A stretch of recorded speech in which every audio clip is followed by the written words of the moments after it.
Cancer detect થયું. અમે family ડૉક્ટરને મળવા ગયા ત્યારે અમને ખબર પડી એની. પછી અમે બાયોપ્સી રિપોર્ટ કરાવ્યો. એમાં અમને ડૉક્ટર જે નિશાંત સંઘવી પાસે રેફર કર્યા. અમે અહીંયા આવ્યા ત્યારે અમે સરને અમે સમજાવ્યું કે તમે સર્જરી કરાવડાવો. એમાં આપણે પગથી હાડકું લઈને મોઢામાં બેસાડશું અને આખું જે જબડું કાઢશું એ પાછું એવું ને એવું આપણે હાડકું બેસાડશું એટલે વ્યવસ્થિત શેપ આવી જશે. તમને ફેસમાં કંઈ પ્રોબ્લેમ નહીં આવે અને ફેસ ચેન્જ નહીં થાય. અમે સર્જરી કરાવી સર પાસે અને એનું રિઝલ્ટ અમને બહુ સારું મળ્યું. આજે અમારા પપ્પાને કંઈ તકલીફ નથી, કંઈ ખાવામાં બોલવામાં કંઈ જ તકલીફ નથી થતી. સરનું હું તો એ જ ચાહું છું કે જે પણ માણસને આ પ્રોબ્લેમ થાય છે તો એમાં એને કંઈ ગભરાવાની કંઈ આવશ્યકતા નથી.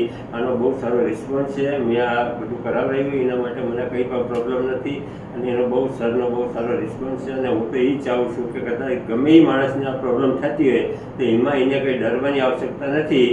આનો એ ઈલાજ છે અને વ્યવસ્થિત છે અને એને કંઈ ગભરાવાની આવશ્યકતા નથી. અને ગમે તે થાય નિશાંત સરનો બહુ સારો રિસ્પોન્સ મળ્યો અમને.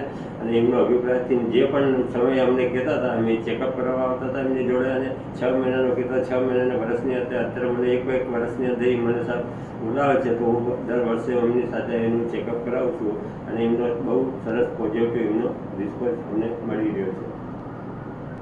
ધન્યવાદ ડૉક્ટર નિશાંત સંઘવીને અને એમની પૂરી ટીમને. અમે એમના બહુ ધન્યવાદ દઈએ છીએ અને આખી ટીમનો અમે આભાર કરીએ છીએ.